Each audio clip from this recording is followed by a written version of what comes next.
Ruwaibidah adalah orang-orang bodoh, orang-orang fasik yang mengurus urusan publik, urusan umum. Ya, jadi zaman ini zaman di mana orang-orang yang tidak layak dikasih amanah untuk mengurus orang banyak, Pak. Makanya kacau dunia hari ini. Sementara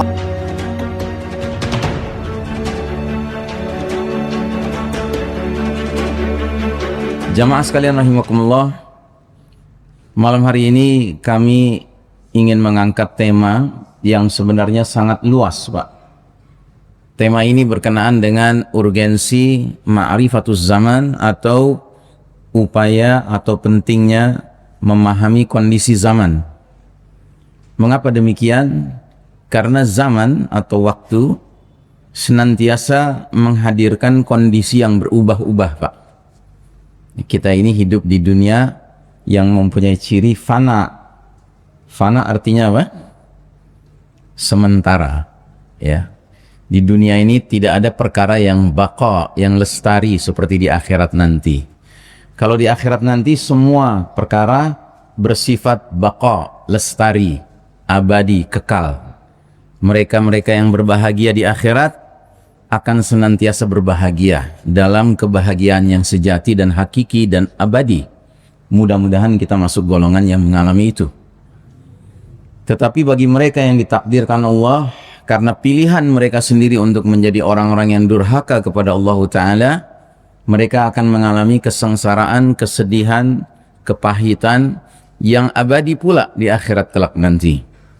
Sehingga Allah abadikan dalam Al-Quran, kullama nadijat juluduhum baddalnahum juludan ghairah liyadzuqul adab. Setiap kali penghuni neraka kulitnya terbakar habis, Allah ganti dengan kulit yang baru agar mereka merasakan pedihnya azab Allah Ta'ala. Wa na'udzubillahi min dzalik. Kita berlindung kepada Allah, semoga kita sama sekali tidak perlu menyentuh api neraka. Kita berharap kita ini muslimin, muslimah, mukminin, mukminat yang berhak mendapatkan JTL. Tahu JTL, Pak? Jannah tembak langsung, ya. Jadi tidak perlu pakai birokrasi, ya. Nauzubillah min dzalik. Nah, tapi di dunia ini, Pak, tidak ada yang kekal, tidak ada yang abadi, tidak ada yang lestari. Di dunia ini segala sesuatu bersifat sementara. Sementara kita berbahagia, sementara kita bersedih. Sementara kita beruntung, sementara kita rugi. Sementara kita berjaya, menang, tapi sementara kita kalah, ya, terkapar, terpuruk, ya. Itulah dunia, Pak. Ya, jadi tidak ada sesuatu pun di dunia ini yang tetap, Pak. Semua bersifat bergantian, bergiliran, ya. Ada kalanya kita sehat, ada kalanya kita sakit, ya. Nah, karenanya kalau kita perhatikan arahan Nabi kita Muhammad sallallahu alaihi wasallam bagi kita yang hadir dalam sebuah undangan pesta pernikahan, walimah, ya. Nabi kita mengajarkan doa yang Masya Allah luar biasa dalam maknanya, Pak, untuk kita sampaikan kepada pengantin.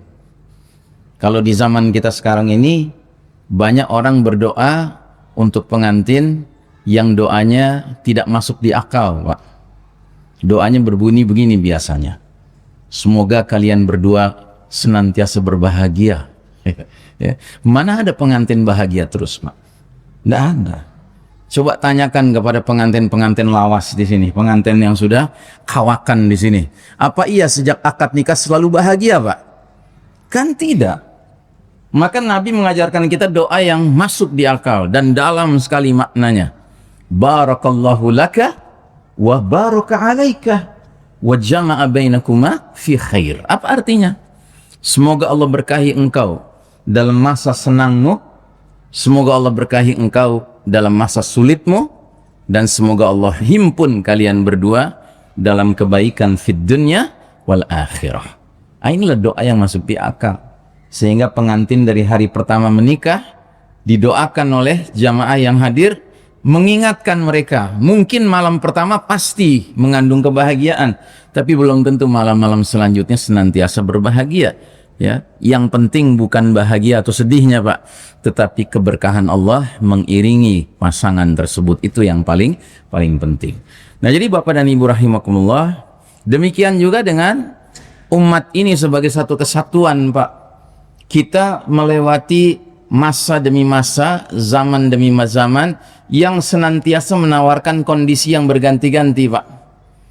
Dan alhamdulillah 15 abad yang lalu Nabi kita Muhammad sallallahu alaihi wasallam telah menyampaikan pesan-pesan berkenaan dengan kondisi umat ini yang pada masa-masa selanjutnya setelah generasi pertama para sahabat radhiyallahu anhu ajmain berlalu akan mengalami situasi yang berubah-ubah. Dan berdasarkan hadis-hadis tersebut yang biasa disebut hadis mengenai alamatus sa'ah, tanda-tanda sudah dekatnya hari kiamat atau tanda-tanda akhir zaman, kita temukan ada hadis-hadis yang ternyata sangat cocok dengan kondisi yang sedang kita hadapi sekarang ini. Dan berdasarkan kajian kami terhadap hadis-hadis tersebut, kami setidak-tidaknya mendapati ada 8 kondisi yang sedang dihadapi umat Islam yang bersama kita sekarang ini, Pak, di zaman kita sekarang ini. Dan ke-8 poin itu tertera di sini, namun mustahil saya bicarakan semuanya malam ini, Pak. Ya, nanti saya akan pilihkan salah satu dari 8 poin ini, tapi setidak-tidaknya secara cepat saja kita akan coba melihat satu persatu ke-8 kondisi yang sedang kita alami sekarang ini. Yang pertama, kita ini sekarang berada di babak paling kelam dalam sejarah umat Islam.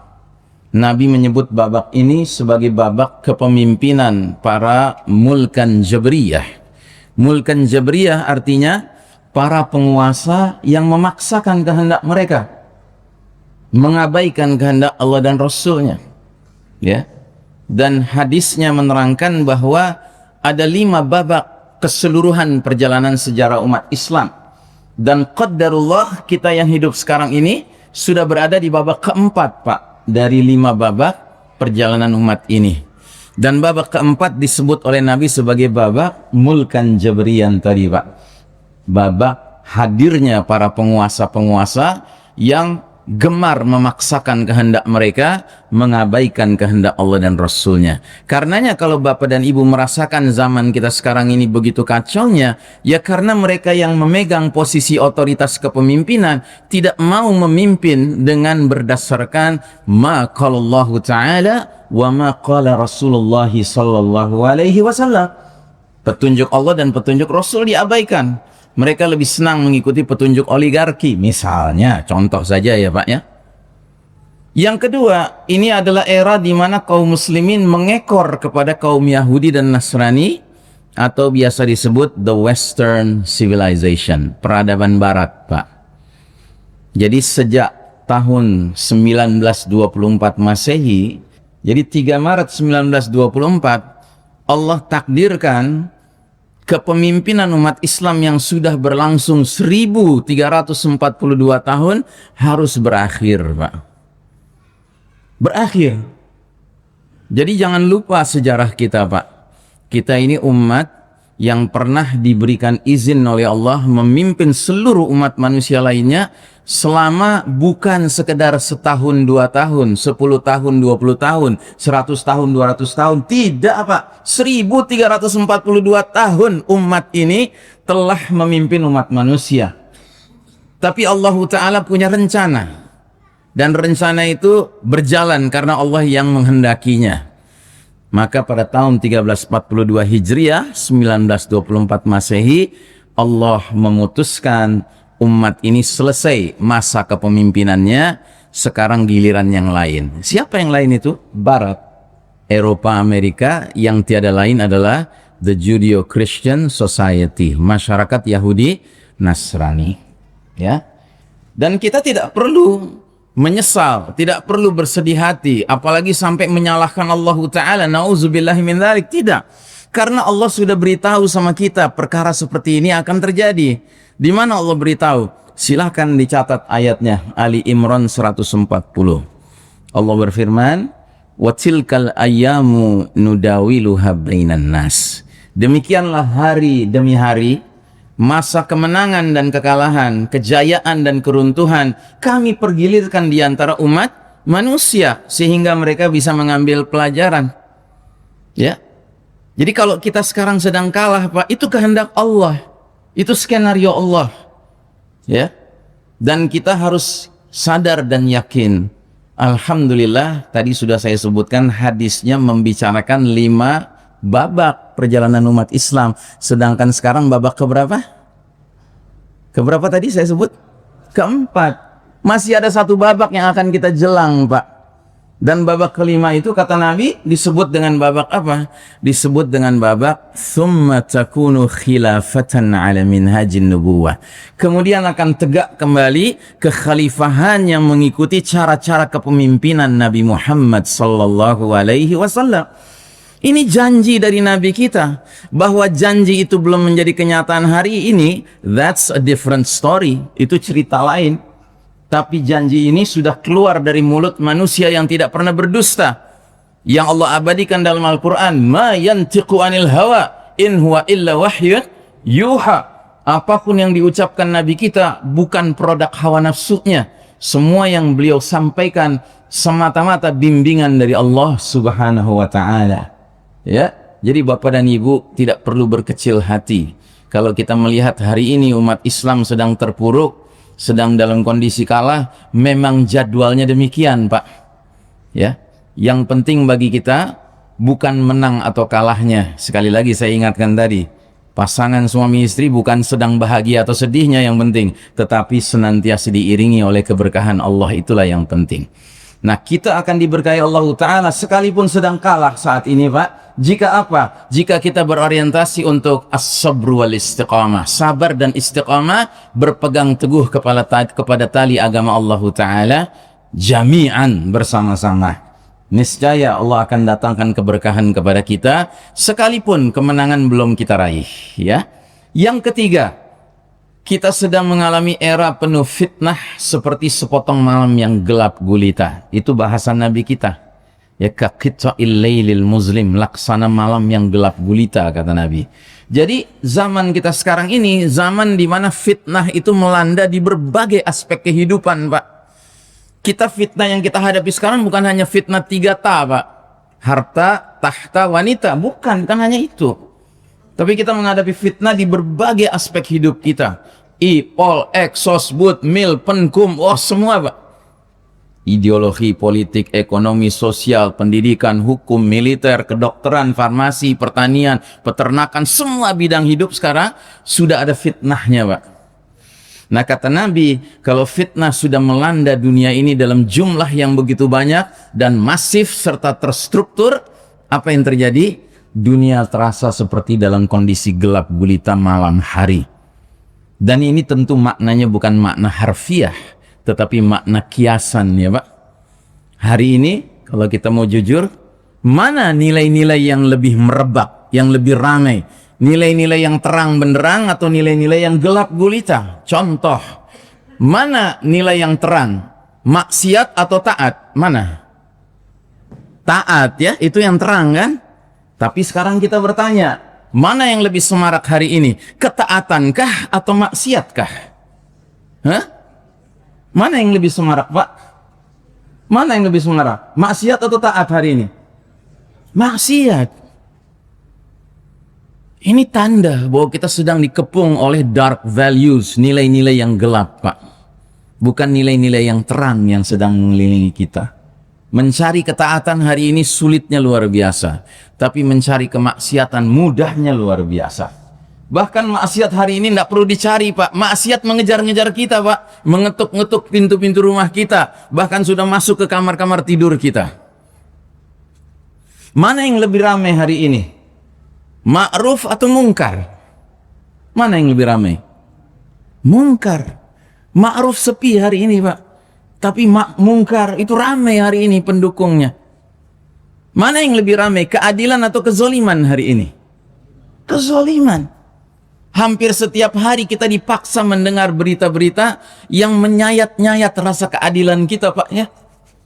Contoh yang paling nyata baru-baru ini, ada seorang yang telah melakukan pembunuhan secara sistematis dan sudah tersiar di masyarakat luas. Dan ketika masuk ke pengadilan, masyarakat luas mengharapkan orang ini dihukum mati. Benar Pak, hakimnya mengeluarkan vonis hukuman mati, tapi ternyata boleh dicoba dulu 10 tahun. Apakah gerangan dia tetap jahat atau dia akan bertaubat? Kalau bertaubat bolehlah nggak jadi hukuman matinya. Nauzubillahi min dzalik. Ini kan berita yang menyayat-nyayat rasa keadilan kita, Kak. Ya. Padahal Al-Qur'anul Karim menyatakan an-nafsu bin nafs. Ya, jiwa harus dibalas dengan jiwa. Jadi hukuman mati itu jika ditegakkan sesuai aturan mainnya, dia itu bahagian dari hukum Allah, Pak. Dia bukan hukum manusia. Dia hukum Allah. Tapi hari ini kan ada alasan hak asasi manusia katanya. Orang itu harus dibiarkan hidup. Siapa tahu dia bisa berubah. Demi Allah, apakah manusia lebih cerdas daripada Allah Ta'ala? Sedangkan Allah menyatakan hidung dibalas hidung, telinga dibalas telinga, gigi dibalas gigi, jiwa dibalas jiwa. Ya kan?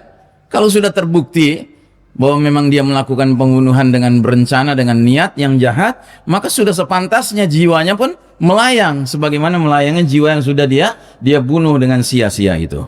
Baik, kita teruskan, jangan terlalu dalam ya. Yang keempat, kita sedang menjalani era di mana fenomena riddah merebak di tengah kaum muslimin. Apa itu riddah? Riddah itu artinya kemurtadan, Pak.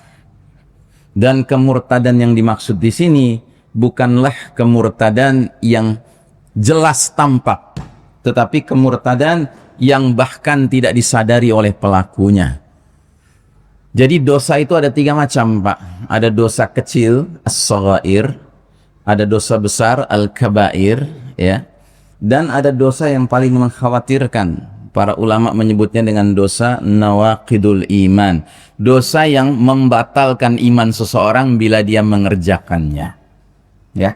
Nah, musuh-musuh Allah hari ini, al-Yahud wan Nasara, mereka sangat pandai merancang program-program, menyebarluaskan faham-faham yang bila seorang muslim menelan program itu, mengikuti program itu, menelan faham itu, maka dia akan menampilkan ucapan-ucapan dan perilaku-perilaku yang di mata Allah Ta'ala bukan dosa kecil, bukan dosa besar, tapi dosa yang membatalkan imannya, yang berarti dia murtad, Pak, dan murtadnya tanpa sadar. Perlu contoh? Perlu contoh, Pak? Siap ibu-ibu? Ya siap nggak siap ya. Namanya taklim ya. Pokoknya ilmu sampai, sisanya terserah ya. Baik, saya kasih contoh. Bapak dan Ibu pernah dengar ada faham hari ini namanya faham pluralisme. Pernah dengar? Ketahuilah, faham ini telah banyak memakan korban umat Islam. Sebab ciri orang yang mengaku muslim sudah termakan oleh faham ini, biasanya dia nanti dengan mudahnya, dengan ringannya mengucapkan kata-kata seperti misalnya, semua agama sama, semua agama baik, semua agama benar. Ketahuilah Bapak dan Ibu, kalimat sederhana seperti ini cukup membuat pengucapnya di mata Allah Ta'ala terkena dosa nawaqidul iman, batal imannya, Pak. Dan jika sampai akhir hayat dia tidak kunjung bertaubat dari dosa yang satu ini, Pak, maka semua amal perbuatan dia tidak ada nilainya di sisi Allah Ta'ala.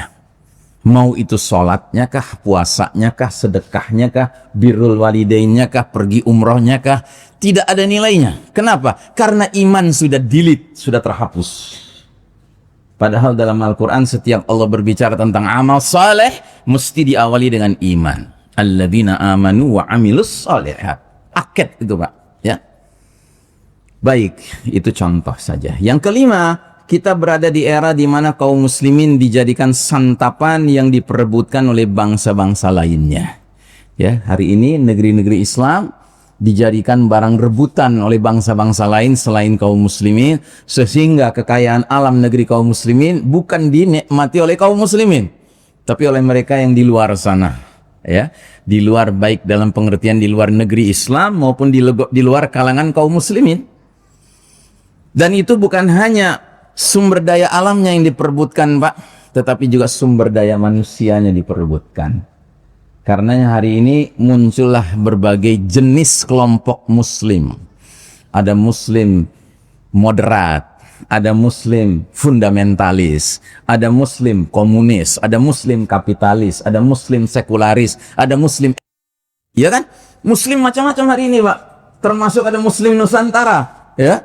Ini ndak ada arahannya dari Allah dan Rasulnya. Ya. Tapi kenapa menjadi demikian hari ini? Karena bangsa-bangsa lain sengaja mendatangkan juru dakwah mereka ke negeri-negeri kita kaum muslimin ini, lalu kemudian direbutlah sumber daya manusia kita sehingga tercabik-cabik, ya, terkotak-kotak, ya, sehingga kita sulit mengalami wahdatus shaf, penyatuan barisan. Baik.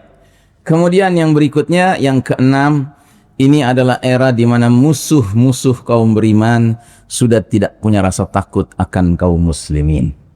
Ya. Silahkan kita lihat di berbagai penjuru dunia hari ini. Penganiayaan, kezaliman yang dilakukan mereka-mereka di negeri kaum muslimin dilakukan tanpa pelakunya merasa bersalah sama sekali. Merasa perlu menahan diri sama sekali. Contoh saudara-saudara kita di Palestina hari ini. Bagaimana mereka dianiaya, dizolimi oleh sambil dia melakukan semua pembantaian, penyiksaan, penzoliman tersebut tanpa rasa takut, Pak. Apa mereka nggak khawatir PBB mengeluarkan resolusi mengecam mereka? Oh, udah nggak peduli mereka, Pak. Karena di PBB ada abang mereka yang membela mereka. Siapa itu? Amerika. Ya. Di Cina bagian barat ada sebuah negeri di mana penduduknya muslimin, suku Uighur namanya. Hari ini kaum muslimin Uighur dianiaya oleh musyrikin dan komunis Cina tanpa orang-orang Cina itu merasa khawatir dan takut apa yang mereka lakukan itu. Ya. Ini yang keenam. Yang ketujuh, nah ini yang akan jadi bahasan kita malam hari ini. Kita kaum muslimin sedang terjangkiti penyakit yang sangat mengkhawatirkan, namanya penyakit al-wahan. Sengaja ini saya tidak bahas, ya. Yang kedelapan, kita adalah umat yang sedang mengalami era di mana kalangan yang bernama Ar-Ruwaibidah mendominasi urusan umum. Sahabat bertanya, "Wa mar-Ruwaibidah ya Rasulullah?" Apa itu kalangan kaum Ruwaibidah itu? Kata Nabi, "Al-Fuwaisiq yatakallamu an amril amah." Ruwaibidah adalah orang-orang bodoh, orang-orang fasik yang mengurus urusan publik, urusan umum. Ya, jadi zaman ini zaman di mana orang-orang yang tidak layak dikasih amanah untuk mengurus orang banyak, Pak. Makanya kacau dunia hari ini. Sementara orang yang cakap, orang yang layak, orang yang jujur, orang yang amanah, yang cinta kepada Allah dan Rasulnya disingkirkan, Pak. Tidak boleh tampil ke permukaan, ya. Hari ini kalau ada orang yang cinta pada Allah dan Rasulnya tampil ke permukaan, kalaupun dia bisa tampil, Pak, nggak lama umurnya, Pak. Langsung segera disingkirkan. Ini nggak sesuai dengan zamannya menurut mereka, ya. Nah, jadi Bapak dan Ibu rahimakumullah, ini keseluruhan tema urgensi ma'rifatuz zaman yang sekali lagi saya nyatakan tidak mungkin saya jelaskan semua malam hari ini, Pak.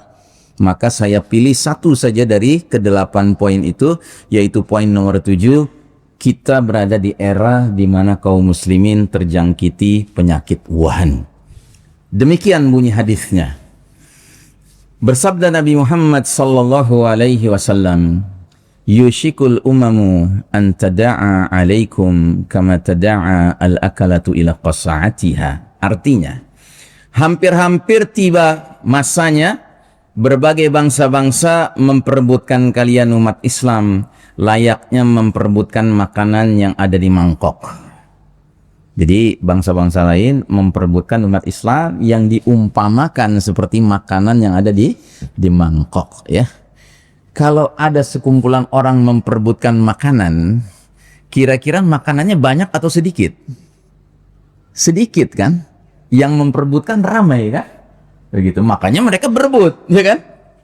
Sehingga sahabat bertanya, Apa pertanyaannya? Wa min qillatin nahnu yawma idz. Apakah karena kami umat Islam sewaktu itu berjumlah sedikit? Ya, jadi bayangan dia langsung direbut, berarti yang merebut banyak, yang direbutkan makanannya sedikit, ya kan? Sehingga dia bertanya, apa karena kita umat Islam sedikit jumlahnya ketika itu ya Rasulullah? Apa jawab Nabi? Di luar dugaan. Nabi bersabda, bal antum yawma idzin katsir walakinnakum ghutha'un ka ghutha'is sail. Oh, bahkan jumlah kalian pada masa itu nanti sangat banyak, namun kalian seperti buih di genangan air, ya. Jadi bangsa-bangsa lain itu ternyata jumlahnya tidak banyak. Yang banyak itu justru umat Islam. Tapi diperebutkan layaknya makanan. Dan itu sebabnya karena apa? Karena jumlah yang banyak itu kualitasnya, mutunya seperti buih di atas genangan air. Bapak Ibu tahu buih itu punya beberapa ciri. Ciri pertama buih tidak berbobot, Pak. Tidak berat, ringan, ya. Dua, ciri buih itu tidak berisi alias kosong, ya.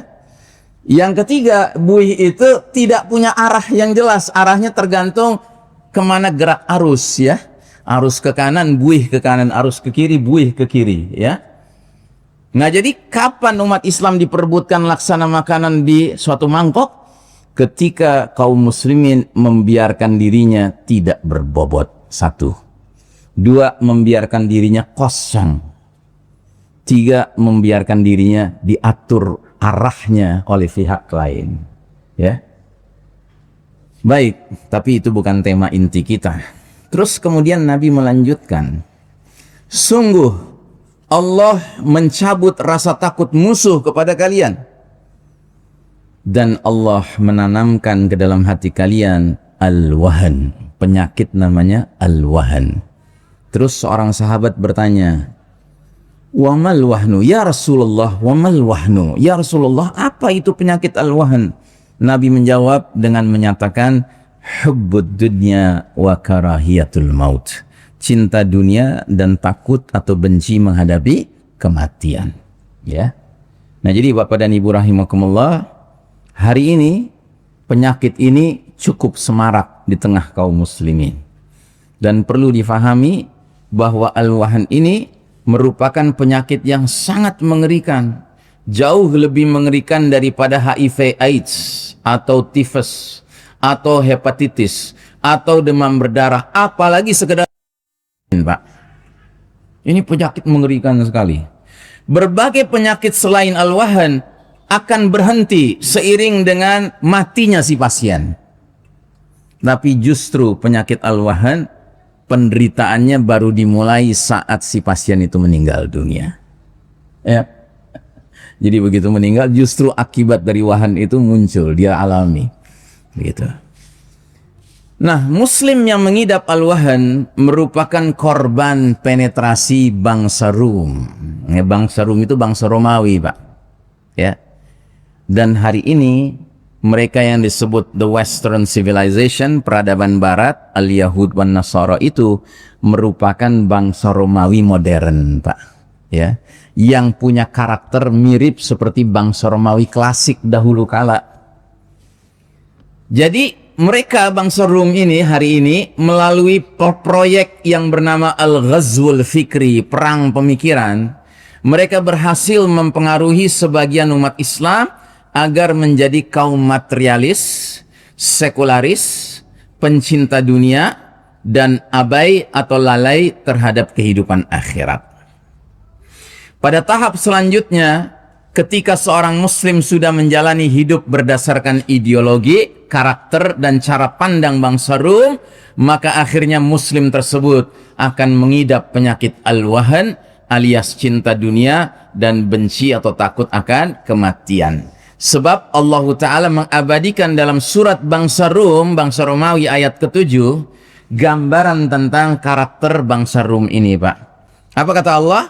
Ya'lamuna zahiran minal hayatid dunya wa hum 'anil akhirati hum ghafilun. Mereka, bangsa Romawi, bangsa Rum, hanya memahami, mengerti mengetahui perkara-perkara yang zahir, yang material saja dari kehidupan dunia ini. Sedangkan mereka tentang kehidupan akhirat lalai. Ya. Jadi ini bangsa Eropa, bangsa Amerika sekarang tuh seperti ini, Pak. Mereka cuma ngerti urusan dunia. Urusan akhirat mereka lalai. Silahkan Anda uji coba sendiri, Pak. Kalau suatu ketika Anda ditakdirkan Allah naik pesawat misalnya. Duduk di samping Anda orang bule, ya, orang barat. Bukan muslim, kafir, ya. Eropa kah, Amerika kah, Australia kah. Coba Anda ajak ngobrol dia. Anda ajak berbincang-bincang dia. Kalau pembicaraan itu masih urusan dunia, pasti dia yang banyak bicara, Pak. Kita diam saja mendengarkan. Karena dia mengerti urusan dunia, Pak. Maka Bapak jangan biarkan dia ngoceh sendirian, Pak. Coba Bapak banting setir. Bapak beranikan diri, ajak dia bicara topik yang lain sama sekali. Ajak dia bicara soal kematian, Pak. Ajak dia bicara soal alam akhirat, Pak.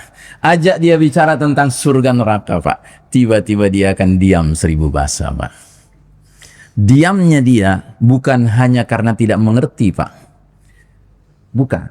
Tetapi diamnya dia karena dalam hati dia akan mengatakan, "What are you talking about, brother? This is all nonsense." Apa yang kamu sedang bicarakan, wahai saudaraku? Ini semua nonsense. Mana ada kehidupan selain kehidupan dunia ini? Begitu kan logika mereka. Gitu. Nah ini yang sedang mimpin dunia hari ini, Pak. Dan mereka menguasai sains dan teknologi, mereka menguasai internet, mereka menguasai penyebar luasan opini, pemahaman, ya, pemikiran, sehingga tidak sedikit umat ini terpengaruh oleh cara berpikir karakter mereka yang digambarkan dalam ayat ini. Maka muncullah muslim-muslim yang sudah kena penetrasi bangsa Rum itu. Dan penetrasi itu menghasilkan muslim yang terjangkiti penyakit al-wahan, hubbud dunya wa karahiyatul maut. Ya. Coba dengar, ada seorang tokoh di negeri ini, Pak, pernah bilang, apa itu mereka bilang ada kehidupan selanjutnya setelah dunia ini? Itu kan notabene ucapan mereka saja. Pernah dengar, Pak, ada orang ngomong begitu? Ya.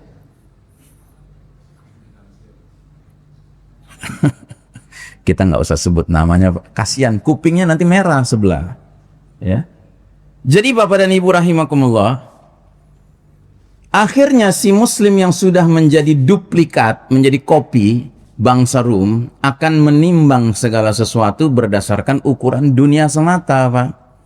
Bahkan dia rela menggadaikan iman dan agamanya, dinnya, demi meraih kesuksesan duniawi, sekalipun mengancam kemaslahatan ukhrawinya. Dia nggak peduli kemaslahatan ukhrawinya. Yang penting keselamatan dunianya, kesuksesan dunianya terjamin.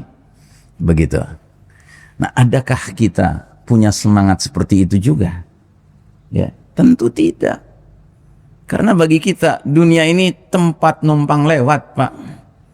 Ya. Anda pernah dengar ada orang namanya Arnold Schwarzenegger? Pernah dengar? Pernah enggak? Siapa dia? Bintang film, ya? Bintang film Hollywood. Arnold Schwarzenegger ini seorang bintang film yang sukses, Pak. Hampir semua filmnya box office. Ya. Apa itu yang terkenal? The Terminator, ya. Ada Terminator 1, Terminator 2, Terminator 3, ya. Nah, beliau ini kaya raya, Pak. Kaya raya. Dan bahkan beliau ini pernah sempat sukses di bidang politik. Menjadi apa? Menjadi gubernur. Di mana? Di negara bagian Amerika Serikat yang kategorinya negara bagian yang paling basah, Pak. Karena di situ ada Hollywoodnya, ada bintang-bintang filmnya, ada selebritisnya, yaitu California. Nah, suatu hari Arnold Schwarzenegger diwawancarai dalam sebuah acara podcast. Maka si pewawancara bertanya kepada Arnold, "Wahai Tuan Arnold, apakah Anda takut dengan kematian?" Ya, jadi dia bertanyanya begini kalau dalam bahasa aslinya, "Mr. Arnold, are you afraid of death?" Apakah kamu takut dengan kematian? Apa jawaban dia? "No, I'm not afraid of death," katanya. Oh tidak, saya nggak takut dengan kematian. "But when I think of death, it pisses me off," katanya. Tapi kalau saya sudah mengingat soal kematian, saya sebelnya luar biasa, kata dia. Terus ditanya, "Why? Kenapa Anda sebel? Kenapa Anda nggak suka?" Kata dia, Karena saya ini orang sukses. Saya ini orang kaya, saya sudah berhasil, saya punya rumah banyak, saya punya mansion, saya punya private jet ya, jet pribadi, saya punya kapal pesiar pribadi, bahkan saya sudah jadi gubernur California. Dia bilang, masa ujung akhir hidup saya masuk kotak di tanah ukuran 2 kali 1 meter? Jadi dia sangka masuk ke liang lahat itu akhir dari urusan hidup ini, Pak. Sesudah itu nggak ada apa-apa lagi, Pak. Ya. Jadi benarlah firman Allah, wahum anil akhirati hum ghafilun. Sedangkan mereka tentang kehidupan akhirat lalai, Pak. Ya. Inilah bangsa yang sedang memimpin umat manusia hari ini, Pak. Mereka hanya tahu urusan dunia, mereka tidak tahu urusan akhirat.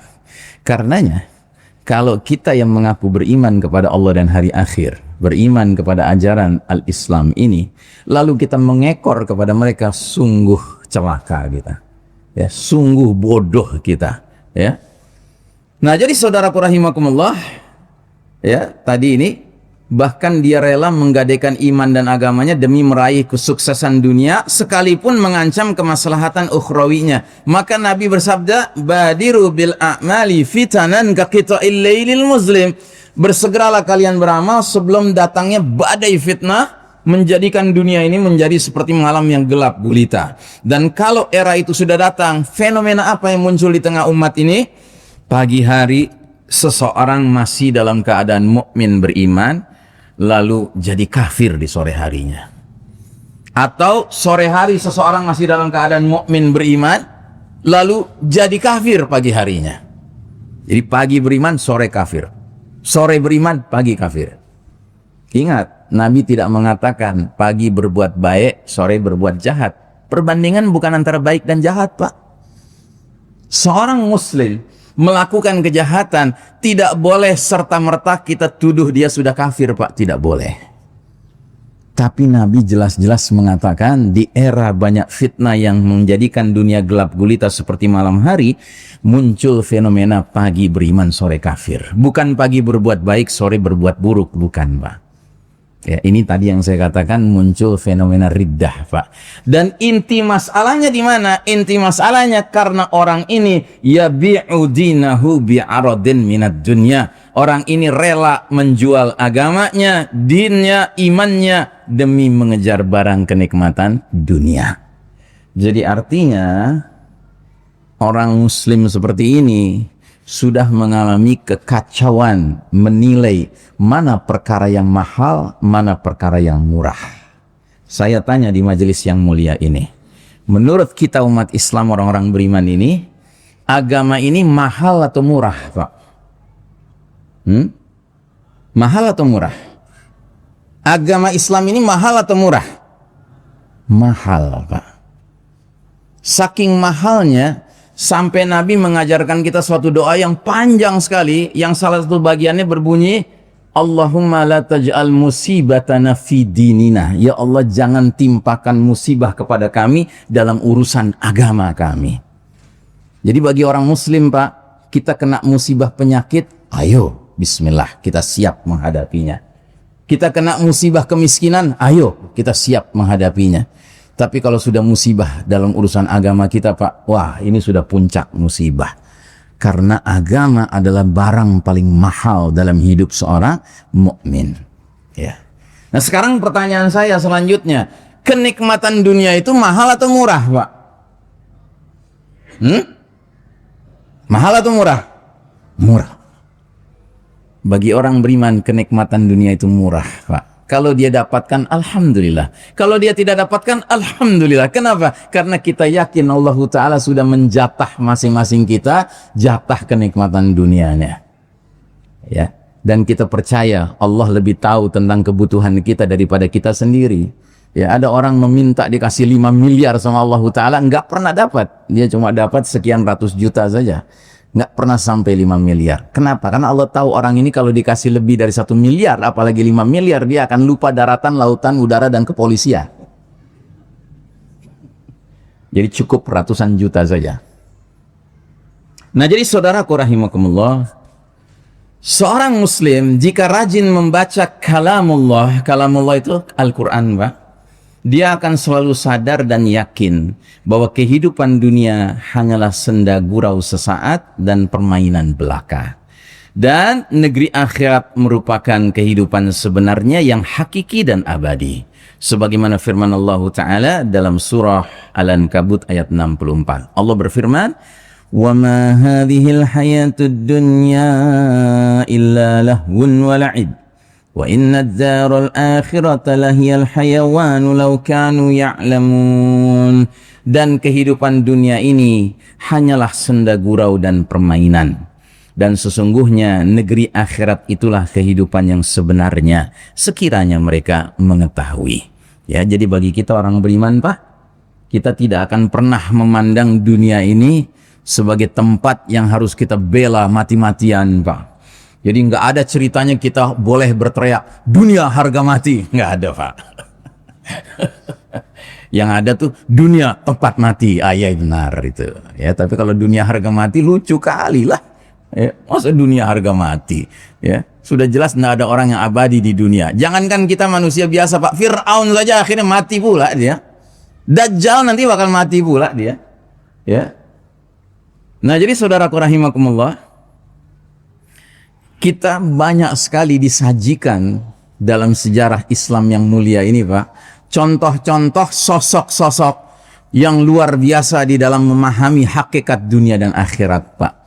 Salah satu contoh yang kami kutip pada kesempatan yang baik ini adalah seorang bernama Khalid ibn al-Walid radhiyallahu anhu.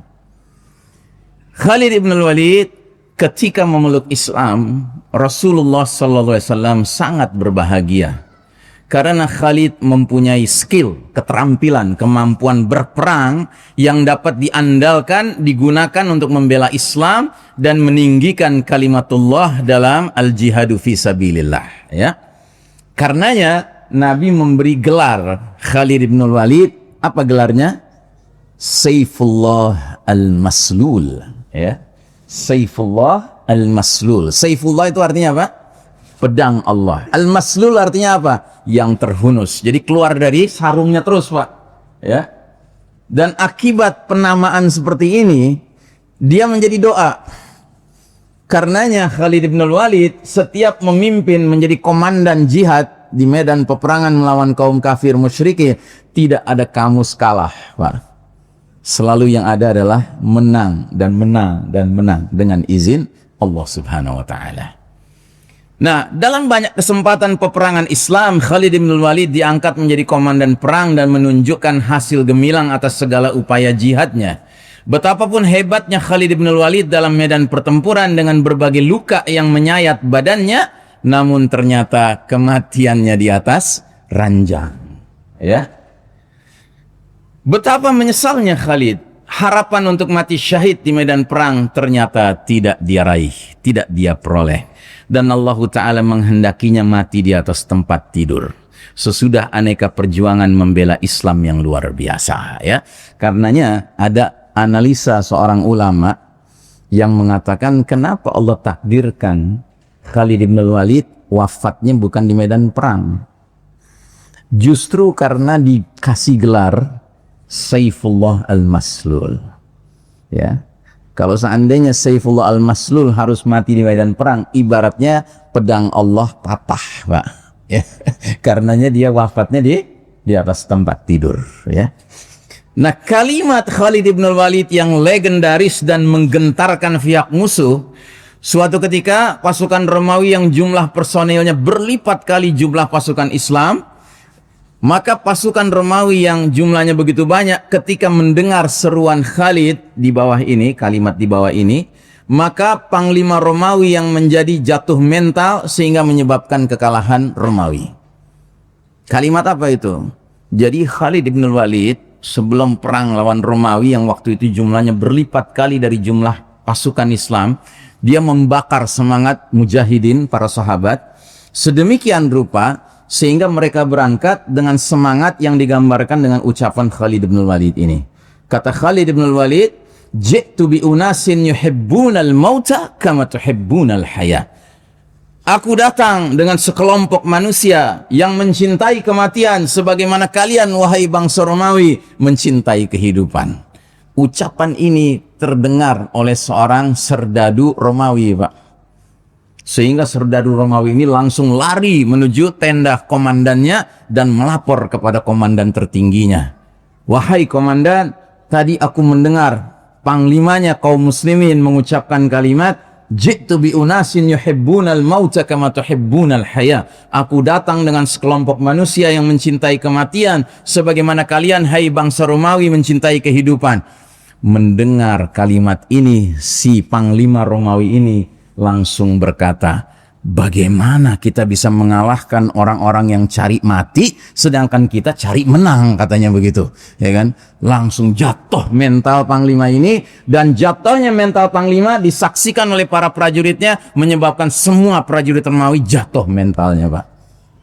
Sehingga kemenangan berada di kelompok yang kecil menghadapi kelompok yang besar. Sebagaimana firman Allah Ta'ala, kam min fi'atin qalilatin ghalabat fi'atan katsiratan bi'izni rabbih. Berapa banyak kelompok yang kecil pasukannya bisa mengalahkan kelompok yang besar dengan izin Rabbnya, dengan izin Allah Ta'ala.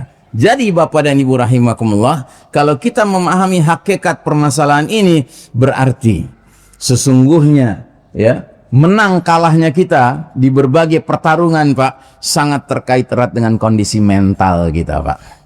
Sangat terkait dengan kesadaran kita bahwa dunia ini cuma tempat lewat saja. Sementara cita-cita tertinggi kita adalah ya al-fauzu fil akhirah, ya kesuksesan di akhirat kelak nanti. Nah, ucapan Khalid bin Walid di atas ranjang kematian beberapa saat menjelang maut menjemputnya adalah kalimat yang juga luar biasa, Pak. Jadi menjelang wafatnya, Khalid bin Walid itu sangat menyesali bahwa dia harus meninggal di atas tempat tidur. Padahal dia sangat ingin mati syahid di medan peperangan fisabilillah. Dan Anda tahu, sewaktu jasadnya yang mulia dimandikan, ya, mandi jenazah, ya, itu ditemukan setidak-tidaknya 80 bekas luka tombak, luka pedang, luka panah, Pak. Masya Allah Ta'ala. Tapi tidak ada satupun yang menyebabkan kematiannya dari luka-luka itu.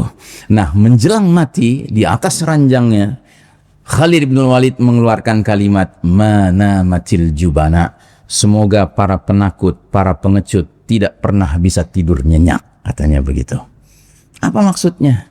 Maksudnya adalah, biasanya orang-orang yang mengaku muslim, ketika ada panggilan jihad fisabilillah tapi dia mentalnya mental munafik, dia akan bergabung atau tidak dalam barisan mujahidin? Tidak akan bergabung. Dan kenapa dia tidak bergabung? Karena dia takut mati.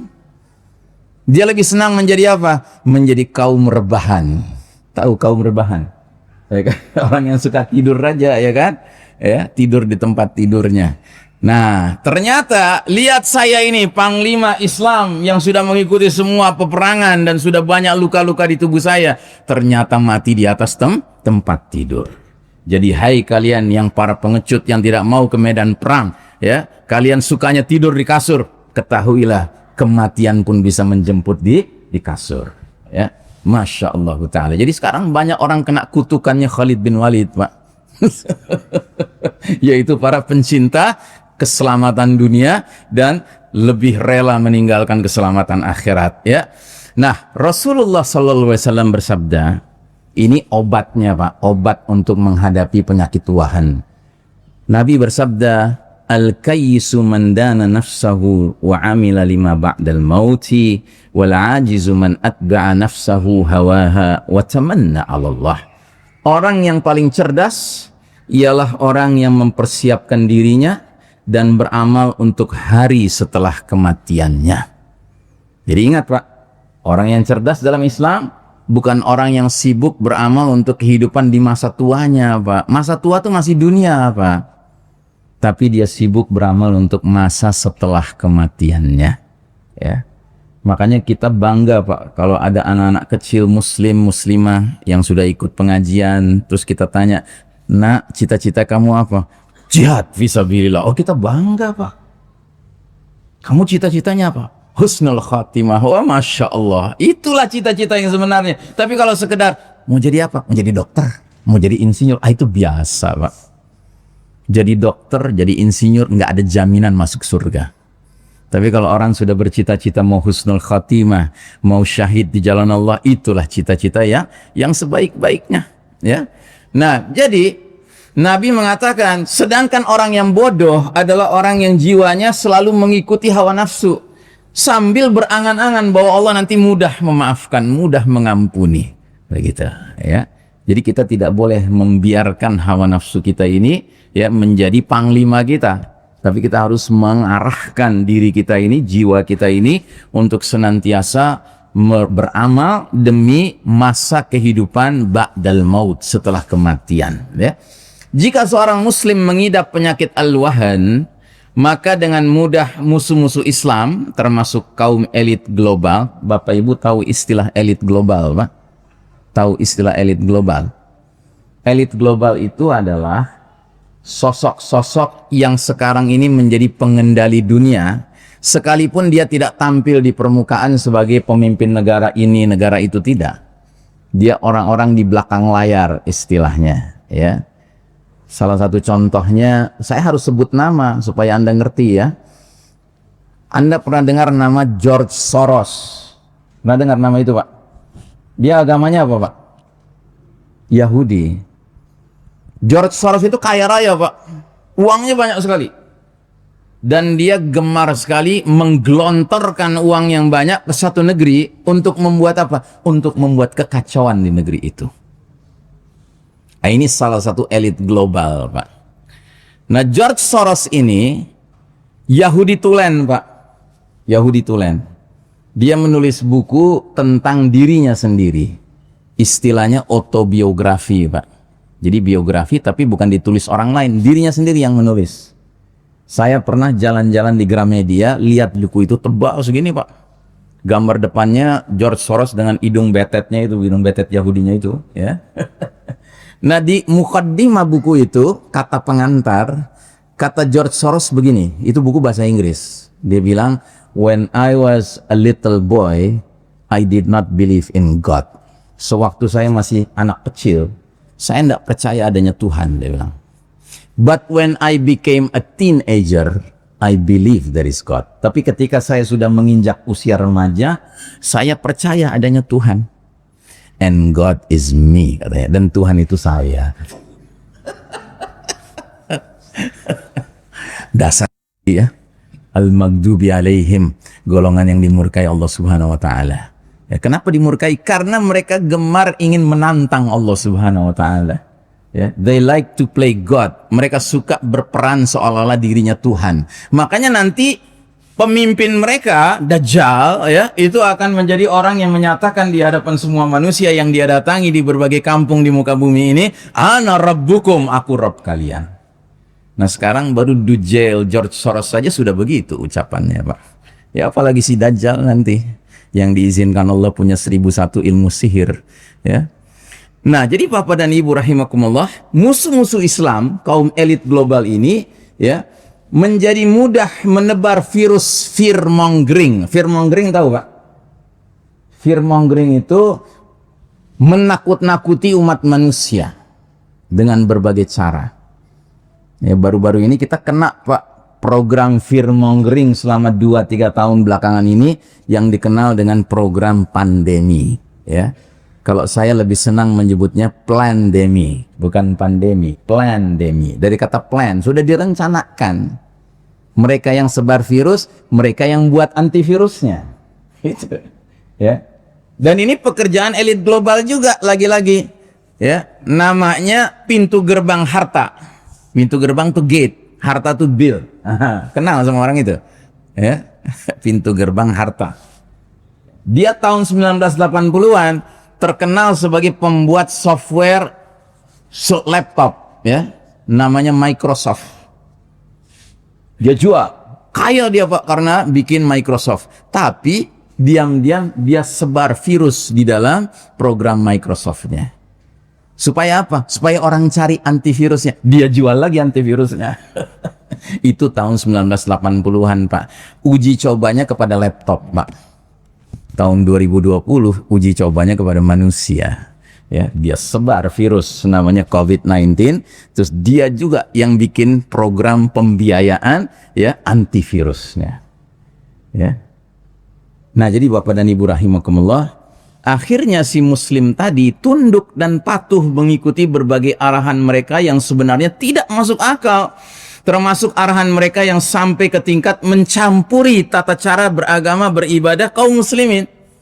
Ya kan, kemarin kita kan sampai ke rumah ibadah kita, Pak, pengaruh dari fear-mongering itu, menakut-nakuti itu. Sehingga kita seolah-olah merasa wajib kalau sholat tuh berjauh-jauhan satu sama lain. Karena takut menularkan virus, ya nggak Pak? Mudah-mudahan di Nur Iman kemarin nggak terjadi itu Pak. Hah? Terjadi, tapi kan sudah lewat ya. Alhamdulillah. Jadi sempat terjadi Pak. Berarti karpet sempat digulung. Hah? Oh, karpet tetap ada, tapi dikasih tanda. Mana Bapak Ketua DKM namanya? Tapi sudah lewat ya Pak ya. Sekarang sudah rapat sholatnya. Alhamdulillah. Kenapa sudah rapat? Hah? Kenapa sudah rapat sekarang? Apa jawabannya? Salah. Jawabannya bukan pandemi sudah berakhir Pak. Kalau jawabannya karena pandemi sudah berakhir, nanti ada pandemi berjarak lagi sholatnya. Jawaban yang benar apa? Karena alhamdulillah kami sudah taubat. Nah kalau jawaban sudah taubat Pak, nanti diumumkan ada pandemi lagi nggak kena kita, ya kan? Faham Pak? Faham ya? Setuju Pak? Setuju, setuju. Takbir. Allahu Akbar. Jadi di zaman bulan-bulan itu Pak, itu di daerah Jabodetabek, Jakarta, Bogor, Tangerang, Depok ya, itu banyak Pak masjid-masjid yang gulung karpet Pak. Gulung karpet. Itu kan dosanya banyak itu pengurus masjid dengan menggulung karpet. Pertama, mubazir. Ya kan, ada karpet nggak dipakai. Ya kan? Kedua, orang-orang yang sudah ikut menyumbang wakaf karpet itu, pahala jariahnya berhenti. Kan dosa itu Pak. Ya. Yang ketiga lebih parah lagi, karena masuk gudang digulung, begitu mau dibuka lagi udah digigit tikus. Nah sudahlah digulung karpetnya, terus di lantai itu Pak, ya dikasih tanda Pak, dikasih begini, X begini. Saya kalau datang ke masjid seperti itu Pak, saya gelar sejadah di X itu. Yang kata orang nggak boleh, kenapa? Karena saya yakin kalau nggak ada yang mengisi itu, yang mengisi siapa? Setan. Jadi luar biasa Pak, gara-gara kerjaan elit global itu, sebagian umat Islam memberi tempat terhormat bagi setan, dikasih tanda ini loh setan, monggo di sini kamu tempatnya. Kalau saya nggak mau, saya gelar sejadah di situ sambil dalam hati saya, nyah kamu setan, ini tempat orang beriman, ya. Sepakat Pak. Yang sudah-sudah ya Pak ya. Yang sudah-sudah ya kita taubatan nasuha. Lihat ke depan dengan penuh keyakinan bahwa kalau kita mau salat nggak ada pilihan lain. Sallu kama ra'aitumuni usolli, kata Nabi. Salatlah kalian sebagaimana kalian lihat aku dan para sahabat salat. Ya. Maka jangan kita karang-karang salat versi WHO Pak. Ya, kita harus salat sesuai sunnah Nabi Muhammad sallallahu alaihi wasallam. Nah, jadi karena dunia sekarang di tangan mereka bangsa Romawi ini, al-Yahud wan Nasara ini, kita harus mengunyah-ngunyah Pak ayat larangan Allah, mentaati mereka, mengikuti mereka. Allah berfirman di surat Al-Maidah 51, Ya ayyuhalladzina amanu la tattakhidul yahuda wan nasara awliya. Hai orang-orang beriman, janganlah kalian jadikan kaum Yahudi dan Nasrani menjadi aulia. Terjemahannya di sini pemimpin-pemimpinmu. Sebenarnya aulia itu maknanya bukan hanya pemimpin Pak. Tapi aulia itu punya makna teman kepercayaan, sahabat karib, pemimpin. Ya. Jadi Allah jelas-jelas melarang kita umat Islam menjadikan kaum Yahudi Nasrani sebagai teman kepercayaan, sebagai sahabat karib, apalagi sebagai pemimpin ya. Kata Allah, ba'duhum awliya'u ba'd. Sebahagian mereka Yahudi Nasrani pantasnya menjadi aulia bagi sebagian Yahudi Nasrani lainnya. Kalau sesama Yahudi Nasrani menjadi teman kepercayaan, sahabat karib, saling memimpin, itu biasa. Allah yang mengatakan ini ya. Nah, yang paling mengerikan selanjutnya Allah berfirman, sampai-sampai saya bedakan warnanya, Pak. Warna kuning. Wa may yatawallahum minkum fa innahu minhum. Barang siapa di antara kalian, hai orang-orang beriman, menjadikan mereka Yahudi Nasrani menjadi aulia, teman kepercayaan, sahabat karib, pemimpin, maka sesungguhnya orang yang mengaku muslim itu masuk golongan mereka, dicoret sama Allah dari keanggotaan umat Islam. Berarti termasuk dosa nawaqidul iman, dosa pembatal iman, Pak. Ya, jadi nggak boleh, Pak, kita menjadikan Yahudi Nasrani sebagai aulia, teman kepercayaan, sahabat karib, apalagi pemimpin. Begitu, ya. Nah, sebagai penutup, obat dari penyakit wahan ini juga diterangkan oleh Nabi suatu ketika di hadapan istri-istri beliau. Nabi bersabda, "Man ahabba liqa'allahi ahabballahu liqa'ahu." Ya, ini yang meriwayatkan istri Nabi yang paling muda, yang paling cantik, yang paling cerdas, Aisyah radhiyallahu anha. Beliau berkata bahwa Rasulullah sallallahu alaihi wasallam bersabda, barang siapa senang, suka, cinta berjumpa dengan Allah, maka Allah pun senang, suka, cinta berjumpa dengan dia. Terus Nabi melanjutkan, wa man kariha liqa'allahi karihallahu liqa'ahu. Dan barang siapa benci, tidak suka berjumpa dengan Allah, maka Allah pun benci, tidak suka, tidak senang berjumpa dengan dia. Ya. Nah, Aisyah langsung bertanya, fakultu, ya Nabi Allahi, akarahiyatul mauti fakulluna nakrahul maut. Kata Aisyah, ya Rasulullah, apakah itu maksudnya juga benci kepada kematian? Padahal setiap kita kan benci kematian. Ya, jadi ini Aisyah memang radhiyallahu anha ini memang paling cerdas, Pak. Coba perhatikan, apa Nabi di awal menyampaikan pesan itu ada menyebutnya soal kematian? Nggak ada menyebut kematian. Nabi itu mengatakan barang siapa senang ketemu Allah, Allah senang ketemu dia. Barang siapa benci ketemu Allah, Allah benci ketemu dia. Tapi Aisyah langsung tahu ini urusan kematian ini. Maka dia bertanya, ya Rasulullah, apakah itu maksudnya juga benci kematian? Padahal semua kita kan benci kematian. Tidak ada yang suka kematian. Apa penjelasan Nabi selanjutnya? Faqala sallallahu alaihi wasallam, laisa kadzaliki, bukan demikian wahai Aisyah. Walakinnal mu'mina idza busyira birahmatillahi wa ridwanihi wa jannatihi ahabba liqa'allahi fa ahabballahu liqa'ahu. Bukan demikian wahai Aisyah, tetapi seorang mukmin, orang beriman, bila mana telah diberi kabar gembira dengan rahmat dan ampunan Allah serta surga Allah menjelang kematiannya. Jadi semua manusia, Pak, menjelang kematian datang, Pak, itu malaikat datang ke dia memberi kabar kepada dia. Dan kalau dia orang mukmin, kabarnya itu mengandung 3 perkara. Dia diberi kabar tentang rahmat Allah yang akan menjemput dia, ampunan Allah yang akan menjemput dia, dan dikasih cuplikan tempat tinggalnya di akhirat nanti, surga dikasih lihat. Begitu. Nah,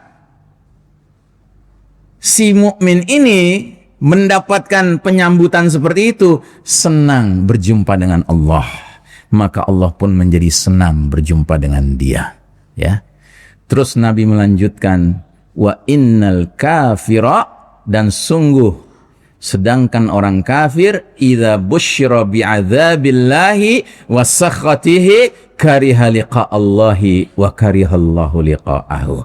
Sementara orang kafir, bila mana kematian menjemput dia, malaikat datang juga kepada dia, tetapi memberi kabar siksa dan murka Allah yang menanti dia di akhirat nanti, dan diperlihatkan cuplikan tempat tinggalnya di akhirat nanti, yaitu neraka yang menyala-nyala, dan ini membuat dia benci ketemu Allah, maka Allah pun benci ketemu dengan dia. Saudara sekalian rahimakumullah, Mudah-mudahan semua amal soleh, amal ibadah yang kita kerjakan di dunia ini menyebabkan kita menjelang kematian datang, malaikat membawa kabar gembira buat kita, bukan kabar yang buruk ya. Dan itulah husnul khatimah. Ayatnya silahkan dicatat, surat Fussilat ayat 30. Ya, Allah berfirman, Innal ladzina qalu rabbuna Allahu thumma istaqamu tatanazzalu alaihimul malaikatu alla takhafu wa la tahzanu wa abshiru bil jannati allati kuntum tu'adun. Sungguh orang-orang yang berkata, Rabb kami Allah, dan mereka istiqomah di muka bumi ini, maka menjelang akhir hayatnya malaikat datang menyampaikan pesan, la takhafu, jangan kamu takut, wala tahzanu, jangan kamu bersedih hati, dan bergembiralah kamu dengan surga yang dijanjikan untukmu, ya. Nah, ini yang menjadi cita-cita kita semua, Pak, ya. Kalau kita istiqomah dengan sikap Rabbunallah, tidak Rabbuna Dajjal, na'udzubillahi min dzalik, atau Rabbuna elit global, ya kan, atau Rabbuna barat, ya, maka insya Allah kita akan disambut dengan kebahagiaan di akhir hayat kita, ya. Allahumma inna nas'aluka husnal khatimah wa na'udzubika min su'il khatimah. Amin ya rabbal alamin. Baik, saudara sekalian rahimakumullah, kita cukupkan untuk malam hari ini apa yang kami sampaikan. Mudah-mudahan apa yang kami sampaikan tidak membuat bapak dan ibu makan tidak kenyang, tidur tidak nyenyak, ya, tapi makin bergairah menjalankan agama Allah Ta'ala ini.